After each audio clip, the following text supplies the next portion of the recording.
Erin O'Toole claimed victory in the Conservative leadership race last night. He did so with a fairly wide margin, over former Progressive Conservative leader Peter MacKay on the third ballot in a bit of a nail-biter, capturing 59% of the vote and 57% of the weighted points that were up for grabs. O'Toole had a strong showing in both Alberta and in Quebec, and his victory speech made an appeal to both regions, as well as people who don't normally vote Conservative. I want to bring in our panel of Conservatives to dissect the victory and talk about what happens next. James Moore is a former cabinet minister, of course, in the Harper government. He's now a senior advisor at Dentons. He's in Vancouver. Jenny Byrne, next to him, is a former top staffer to Prime Minister Harper and Premier Doug Ford. She's now a principal at Jenny Byrne and Associates. In Toronto, Shakir Chambers is a senior consultant at Navigator, and Corey Tenaik is a former director of communications to Prime Minister Harper. He's now the managing partner of Rubicon Strategy. Hey, everyone. Great to see you. Hey, Vashi. I appreciate you all being up and at 'em after what was an incredibly long evening. Shakir, yes. I have Dan Nolan, the co-chair, coming up in a little bit, so I'll get into that and the whole process with him. But Shakir, I wanted to start with you on a really simple question. Why do you think Erin O'Toole won? I think Erin O'Toole did a good job of branding himself as a true blue conservative. And I think in contrast, branding MacKay as kind of a liberal light. If you look at the way the results kind of panned out, that down ballot support went to O'Toole. And I would say those supporters who were supporting Derek Sloan or even going toward Leslyn Lewis afterwards are probably more conservative voters. And those voters went to Erin O'Toole. I would also say one other thing. I think MacKay, they ran a good campaign, but I think MacKay's campaign didn't really cater to the base. I think they ran a campaign where contrasting why I can beat Justin Trudeau, more for a general election, where I think the Erin O'Toole campaign learned from 2017 and knew they needed to cater to the base to get those votes as you go through the ranked ballot. Jenny, do you think that was a mistake, the idea, sort of running the campaign as a front runner and trying to position yourself as the person who can beat Justin Trudeau in the general electorate? Like, would you have given different advice?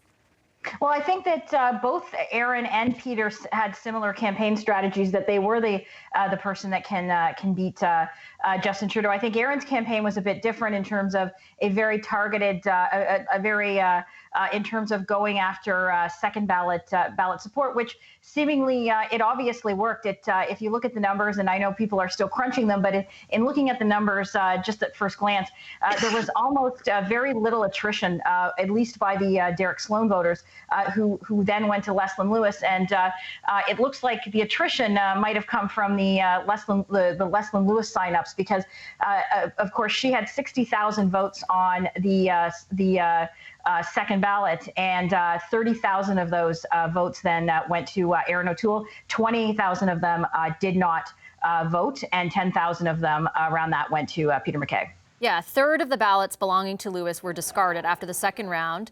Those members didn't rank either O'Toole or MacKay on their ballot. Those who did choose between O'Toole or MacKay, the candidates, the vote, went to O'Toole by a margin of nearly 4-1. That ended up being a big deal, James.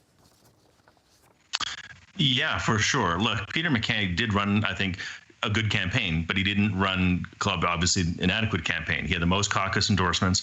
He raised the most money. He had a great field organization after, I think, an early rocky start, but a minor rocky start. His digital campaign stepped up and did a very good job. But I think Erin understood and learned from, frankly, the successes that Andrew Scheer had in the last campaign. And one of the golden rules in a larger field race, and this wasn't a particularly large field, but a 4-person race, which is you got to be everybody else's second choice.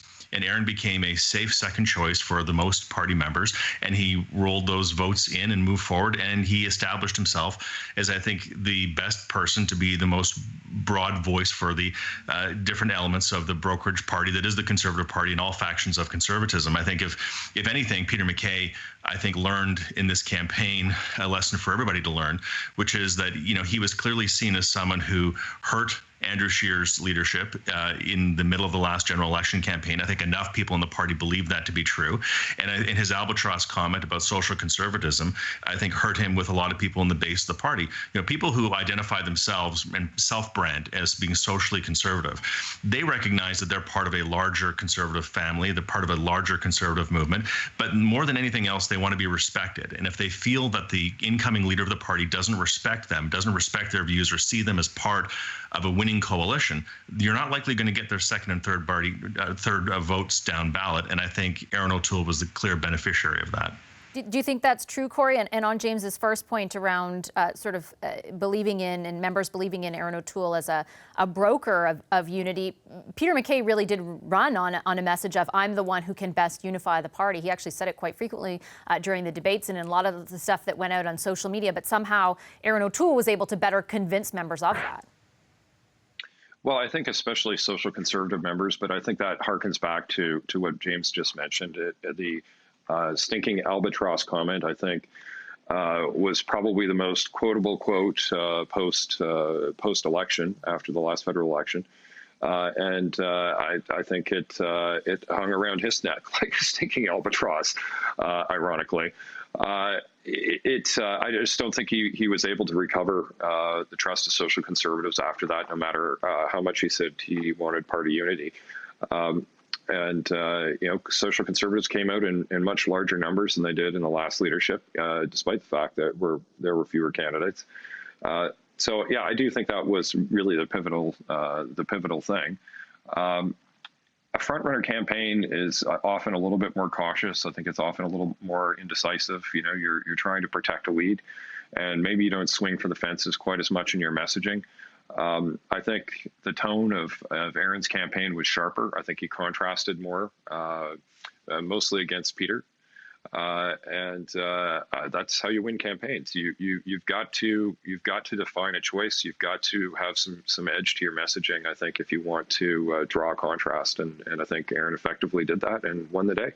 So now Mr. O'Toole moves from campaigning into governing, Shakir, and I want to look at it from two perspectives. First, as far as the party goes and caucus goes, and second, the wider electorate, because we heard a lot of signals to both of those groups through his speech last night. Shakir, on the party issue, on caucus, what do they need to hear from Mr. O'Toole? What are your expectations of him over the next coming days and weeks as far as that goes? Well, it's definitely a message of unity, right? Of unity, and if we head into this election, I'm the guy to lead you guys there, and we're going to win this next election. I think one of the biggest things in caucus is this notion of a Western alienation. And from talking to some of the O'Toole guys today, I know that he's raised this with the Prime Minister today, as well as continue with the committee work, right? So I think ultimately he wants to ensure that he has the full and total support of caucus. He wants to ensure that he knows that they're going to try to bridge that gap between those in the West that are frustrated with what's going on in Ottawa. And again, he's the right choice. He's the guy that's going to respect their views and lead them to the next election and hopefully a Conservative victory. I should pick up on what you said and the readout that arrived in our mailbox not long before the show started of the call between the Prime Minister and Erin O'Toole. It said Mr. Trudeau congratulated Mr. O'Toole on becoming leader of the party. Mr. O'Toole thanked Mr. Trudeau, and they had a cordial conversation about family and their commitment to public service. Mr. O'Toole made a point, as you said, Shakir, to raise Western alienation and called on Mr. Trudeau to outline a plan to address real and serious national unity concerns in the speech from the throne. Jenny, what kinds of, concrete actions can you expect or would you expect Mr. O'Toole to take? Our expectation is that tomorrow there will be some appointments announced, things of that sort. In that vein, what might we see? Well, I think that's exactly what you're going to see. He's going to be looking at appointing his caucus leadership. That's going to be step one.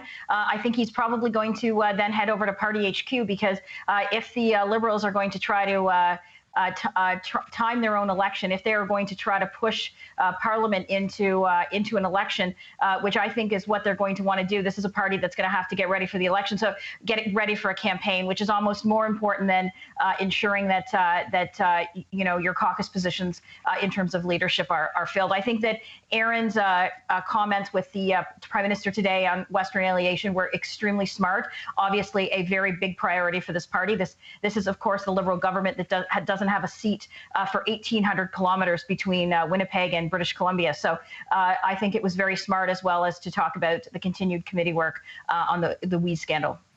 James, beyond the votes in the West, which of course we've talked about a lot since the last election, there was an acknowledgement, and even from Mr. O'Toole himself throughout prior to the campaign, during the campaign, and I thought especially last night in the speech, that in order to be successful in the next election, that the base needs to broaden, right? That people who wouldn't normally vote Conservative will have to take a look at Mr. O'Toole, and he almost essentially said that explicitly last night. How do you think Mr. O'Toole goes about doing that? Well, I think it's true. And also don't forget, Erin has now run two national leadership campaigns where he has aspired to gain the support of Canadians from all parts of the country. Now, it's true that it's within the Conservative family, but he is somebody who's, as a cabinet minister and through his 2 leadership campaigns, has visited all parts of this country. He knows the country well, and he needs to now go out there and engage in that. So his first task, of course, is to make sure the caucus is united and focused behind him. And I think second then is to now go to the party and to make sure that the party is up and running effectively. And I think he should reach out to the Leslyn Lewis campaign and the people in the Peter MacKay campaign and give them an opportunity to come on board and to work effectively with his team to make sure the party is rejuvenated, revitalized, and moving forward, and particularly with the digital successes that we saw of both Leslyn and Peter and Erin's, and to make sure the party is ready for the next campaign.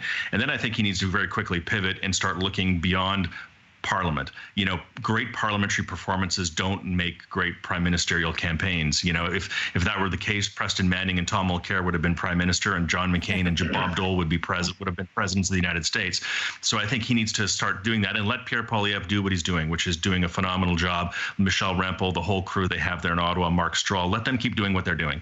And then beyond that, I think Erin needs to go out there and build a successful team of people who can carry the torch in all the regions of the country and truly build a pan-Canadian continental party that is reflective of the needs of Canadians in this post-COVID economic recovery mode that, frankly, the Liberals are not prepared for and that Conservatives should be tailor-made for.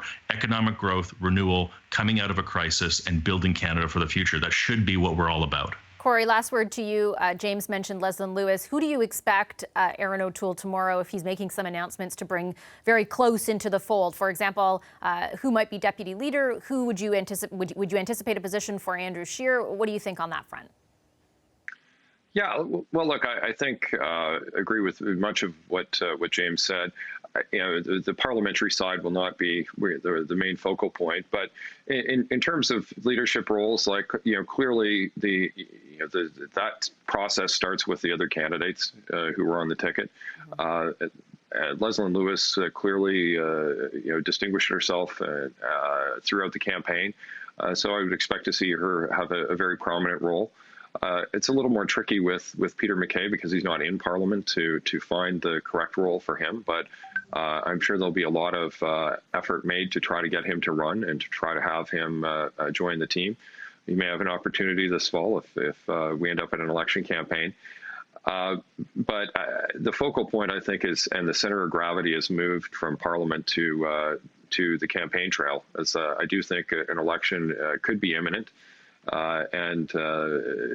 That's going to be fought on the streets, not in a fist fight way, obviously, but it's not going to be a parliament. Yeah, hopefully not. It's not going to be a parliamentary battle. I think it's going to be very much similar to the kind of campaign that he's just come off doing, which is a sort of unusual COVID-19 style virtual campaign where you're doing events across the country, but you're not shaking hands and you're not doing crowded rooms. So, you know, it's finding locations that speak to Canadians and that allow you to get your message out and to broaden your appeal. He needs to find at least another million voters that he doesn't have right now. I think he's got a very soft right flank right now because of Brexit in the West that he needs to shore up. And he needs to take the success he had in Quebec in the leadership campaign, and he's got to convert that into success in a general election there.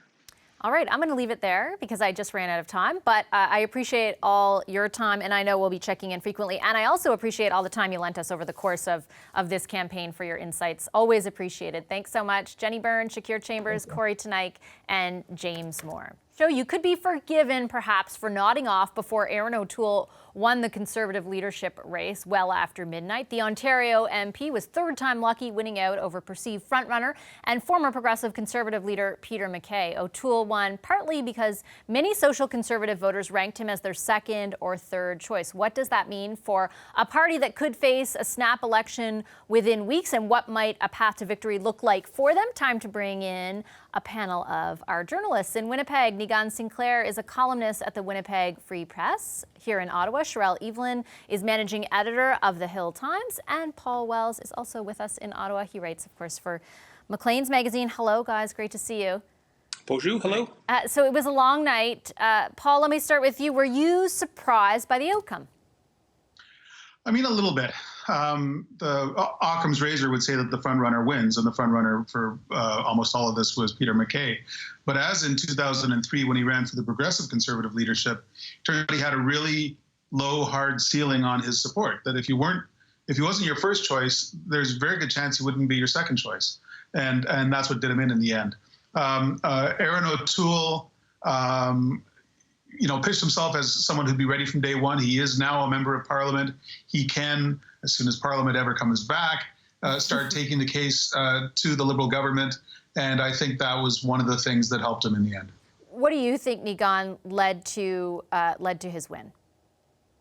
I think certainly Erin O'Toole's movement, it was a really savvy political move to appeal sort of to this middle road between social conservatism, which never really taking a position. And arguably, Erin O'Toole is arguably probably one of the most progressive leaders in conservative history, because we've got somebody who's pro-choice, marches in pride festivals and so on and so forth, but at the same time was able to sort of mask the major conservative parts of his agenda, particularly involving resource extraction, and then appeal to a more centrist position. But the real story of the night was really Leslyn Lewis and her domination across Western Canada, coming out of nowhere. And looking at that particular story itself will probably be the most memorable story of this election. It's interesting, Sherelle, she actually got more of the popular vote on the second ballot than anyone else. And ultimately, it was her supporters who marked Erin O'Toole as their second choice.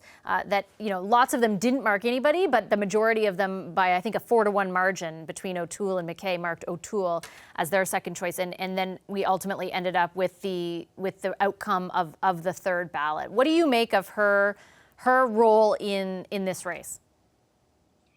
Yeah, I think we knew at least in the last couple of weeks that Leslyn Lewis was going to be playing some sort of role, and potentially, if somebody was going to play spoiler for Peter MacKay, it was going to be Leslyn Lewis, and that's what she did.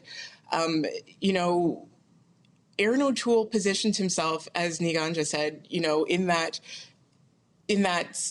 social conservative vein, just enough to pick up that down ballot support that Leslyn Lewis had she'd really cultivated really well throughout the campaign. She was looked at as somebody who could embody those ideals and really be, I guess, for want of a better word, palatable to a wide swath of the base. And when it didn't look like, because of the ranked ballot, and people think, well, I might as well pick somebody next, we'll go to Erin O'Toole. And that's what they did. He put himself just in that sweet spot for people to say, well, he's not as radical as Derek Sloan. He's not as, red as Peter MacKay. But if we can't have Dr. Lewis, we're going to go for Erin O'Toole. And he came up and swept up the rest of those votes. I want to talk about how that translates or transitions into a potential campaign and sort of an attempt to appeal to the broader electorate in a second. But Paul, I wanted to check in with you about, because you've covered Peter MacKay for a while, like what went wrong there?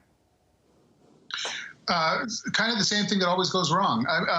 Some people project the impression of being large political talents who can build a movement around them. And for all his 25 years of trying, Peter MacKay doesn't seem to be that. He doesn't speak French very well at all. He seemed to be essentially daring social conservatives to give up and rally to him despite their beliefs. And he comes from a small geographic base. Atlantic Canada rallied to him quite nicely, but that's not nearly as significant as someone who had come from Ontario or Quebec or Western Canada.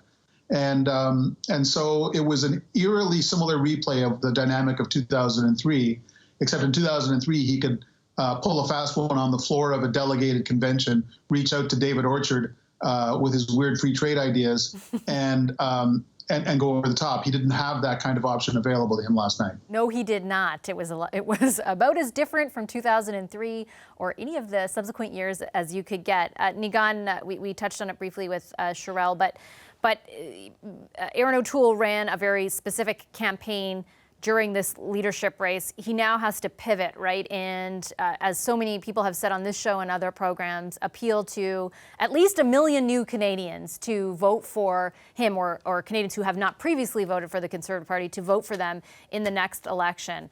What do you think he has to do? I mean, really, this is a situation that was really a perfect storm that led to Erin O'Toole's victory, because I think if Leslyn Lewis is a more high-profile candidate, particularly with the social conservative bent, I think perhaps it's a different outcome, particularly in the third ballot, or the second ballot that would lead to the third. The situation now is that Erin O'Toole's job is to try to at least get to that middle spot of Canadian politics that the Liberals have dominated for quite a long period, and try to access that point that Stephen Harper wasn't able to access, or was able to access for a limited amount of time and then lose, and then Andrew Scheer wasn't able to pierce in any way.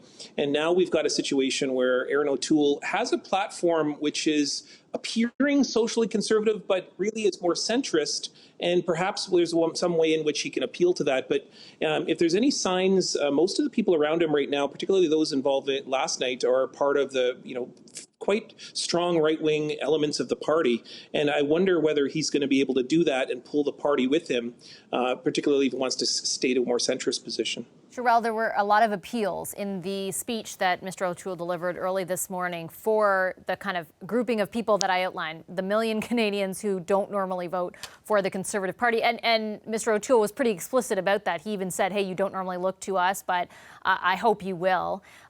That's nice to say on the one hand, but there's going to have to be something that backs it up or that materializes to convince those Canadians that they should actually do so. What are you watching for over the next couple days and couple weeks from the new leader?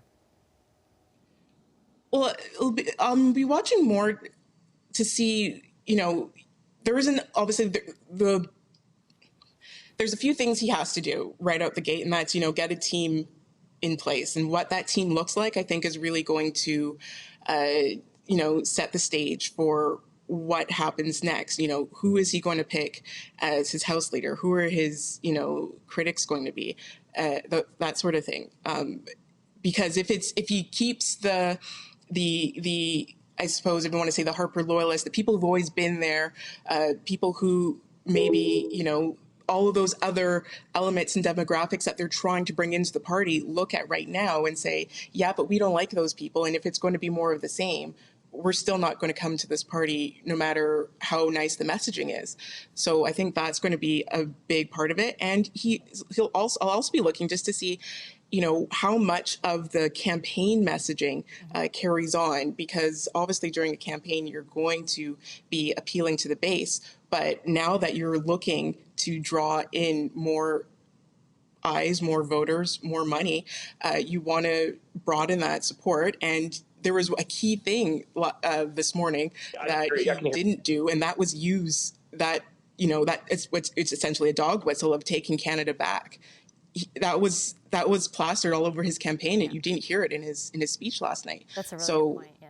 So I think that's going to be something that might be signaling, where that's going to go, or if that pivot's going to come. Well, I'm sure he'll get a lot more questions tomorrow. He's got a press conference at 11 o'clock Eastern, and our audience can catch that on CBC, I'm sure. Thanks, guys. Appreciate the discussion, as always, tonight. Sherelle Evelyn, Nigan Sinclair, and Paul Wells.